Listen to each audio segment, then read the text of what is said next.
Hi everyone, this is Tyler from the Assist King podcast. I lied yesterday with my vlog.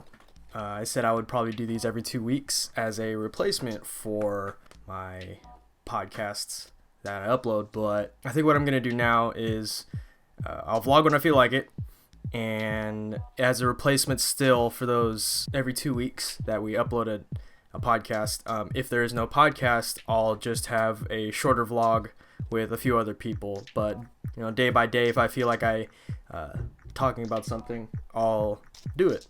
So like I said yesterday, I'll just talk about stuff that I've been doing that's relevant to me, video game wise. For the past couple days, I've been playing Psychonauts for the third time on Steam. I finally bought it on Steam. I originally played it on, I think it was my friend's Xbox. So now I'm playing it again for the third time. The reason I'm playing it for the third time is because I think I have enough patience now to actually beat it, because the first 2 times I got all the way to the final boss and it's hard.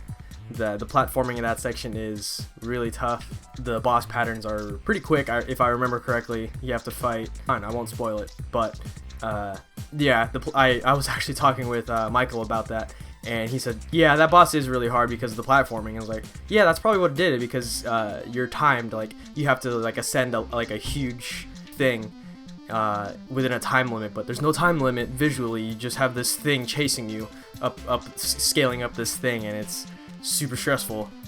Yeah, I'm playing through it again. I've in the past year, I started yesterday actually, and I clocked in about an hour, so I had a bunch of stuff to do yesterday, including a vlog like this. I also been playing a lot of League of Legends. I don't put that game down because it fulfills my competitive needs. I've slowly been trying to transition myself into having more fun with it and just goofing around, because that game is also very stressful, which sucks, but at the same time it's really fun. I usually play with a few friends. I try to get as many friends playing with me as possible, so there is no risk of playing with strangers who I don't consider competent, but it's part of the game, so I try my best to have a lot of fun with it. Speaking of which, yesterday I had to go to school because I signed up for a Hunger Games competition, instead of, I don't even know why they call it the Hunger Games in the book or the movie anymore, but instead of getting a bunch of people in a forested area trying to murderize each other, this Hunger Games was about food. Yay. I actually I knew it had to do with food in advance, so I ate a really late lunch and had myself stretch out for dinner late at night, so that way I would be hungry for this challenge, because I didn't know what it was. And the guy hosting it, our advisor, gave us the saltine challenge at school, so we had to eat 5. Me and a group of people were competing to eat 5 saltine crackers in a minute, or who could eat all 5 saltines the fastest if no one fulfilled it in a minute.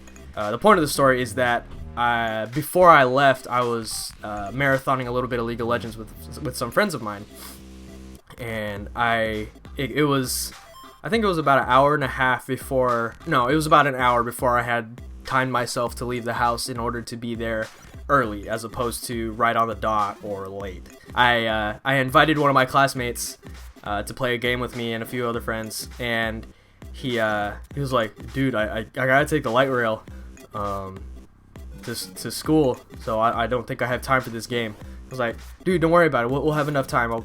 It's like, do you just want to give me a ride so that way we make it on time? I was like, yeah, sure, just text me your address and I'll be there at 6:30. And we started the game at about 5:45. So for those of you who don't know, League of Legends games almost always take at least 20 minutes. So that time was realistic for me because he doesn't live that far away from me. Of course, that's an average of 20 minutes. It could always go longer. Definitely shorter if you're really good and the people you're playing against are not. But we were playing this game in a ARAM, all random, all middle game type, and he told me later that, I was like, dude, I knew that game was gonna go really long, and it did. So we ended up stretching that game out to I think 35 or 40 minutes, which put me at about 6:20. And I was like, okay, I'm on my way. I shouldn't be texting. I'm on my way. I'll be there.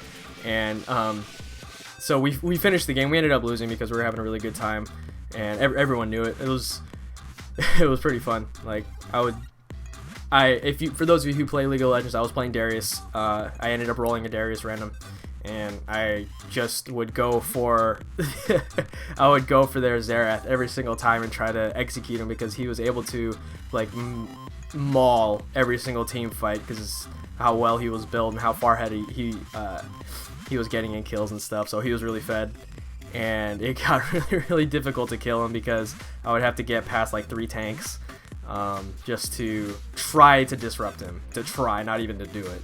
And we ultimately ended up losing, but it was all fun.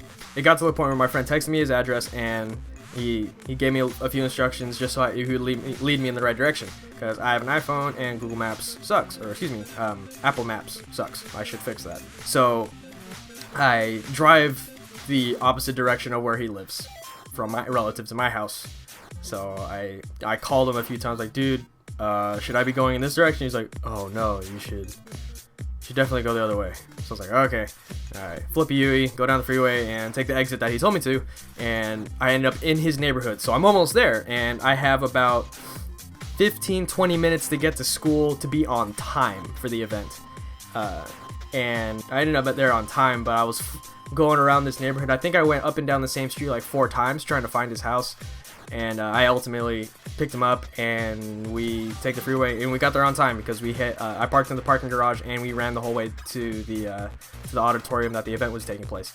Also, after failing at the Hunger Games, I only got, by the time my competitor finished her 5th saltine, I was I had put my 5th in my mouth, so I was pretty far behind. I had no chance, even though I was hungry, but I think I ruined it because I was winded at the same time. I was like trying to breathe heavily through my nose because I had to run to be there on time. I was breathing through my nose really heavily, and I also have really, really dry saltine crackers that I'm trying to ingest, and it was like, I got this sort of deal. So it was pretty rough, but it was fun times because one of my friends who she also volunteered to be in the event. Got stuff on my screen. My friend also volunteered to be in the event, and she made these awesome shirts for us, just me and her. So we didn't really get to like flaunt it, but I threw it on real quick, and we were matching for a good 5 minutes, and that was it. So that was really fun. Talking about League of Legends, today a very popular Swedish community member for League of Legends, his name is CivHD, threw out a video on his YouTube channel saying that he was going to do a charity stream, and I went on there while I was doing my laundry today.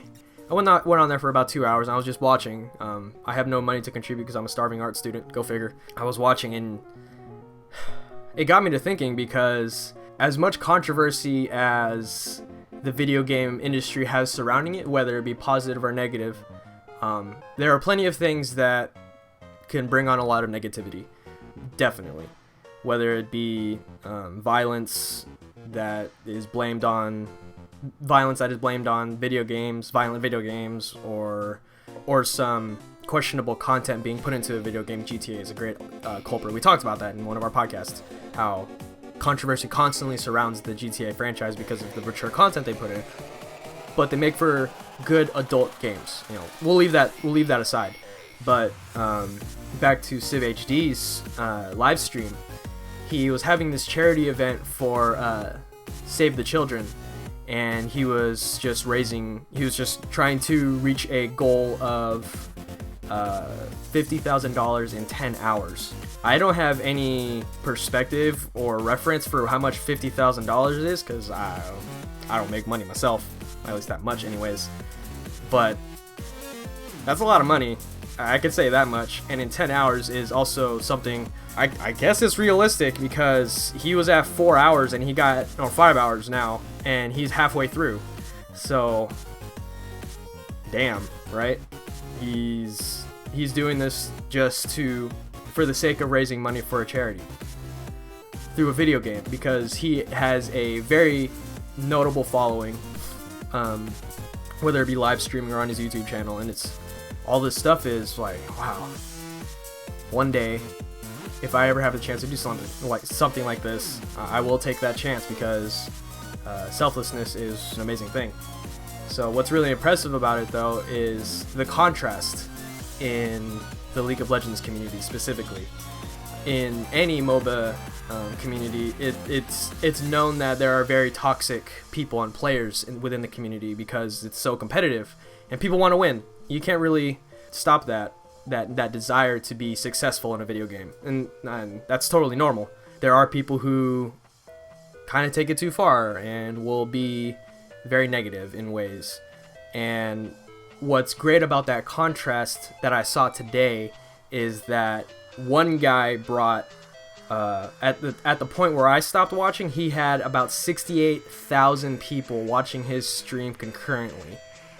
All he would do is just, like, every 5 minutes, while he was in the middle of playing League of Legends, which in itself takes a lot of your attention already, he was like, every 5 minutes he was like constantly reminding people, like, just donate to this, like, the money that you're donating isn't going to me, it's going straight to this charity, and don't worry about don't worry about paying me to subscribe on my Twitch channel, don't worry about liking my Facebook page, it's all about this charity today.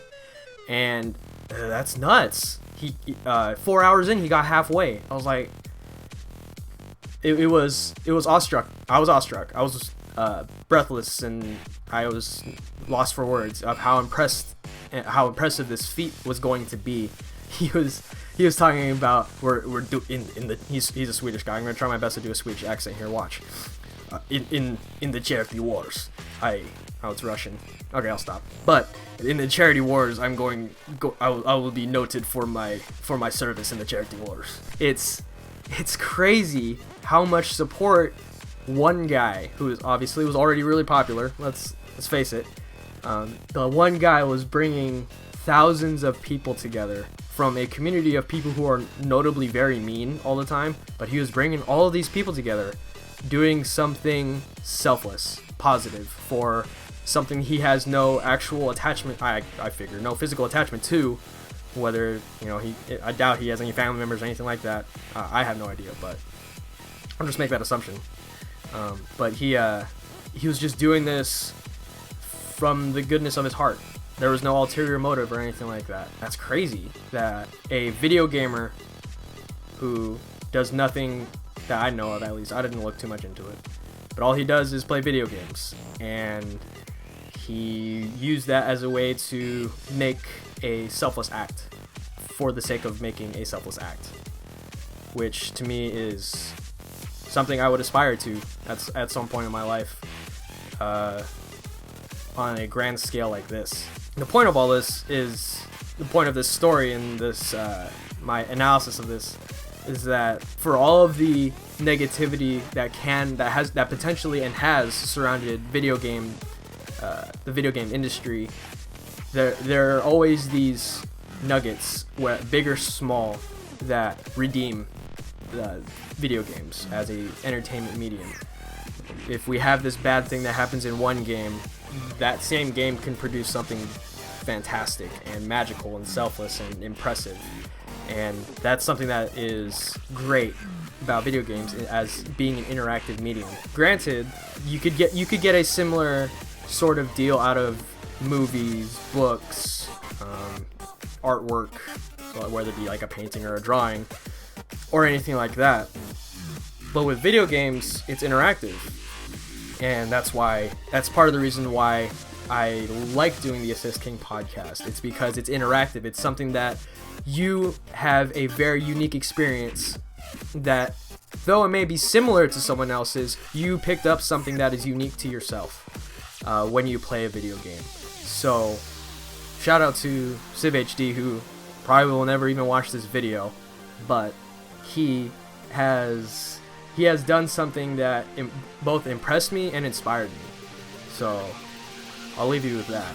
Be inspired to do something selfless, whether it be raise $50,000 in 10 hours for a charity, or like what I did the other day, which is buy milk for a homeless man and a homeless woman. So, keep that in mind. Thanks for listening and watching. Bye.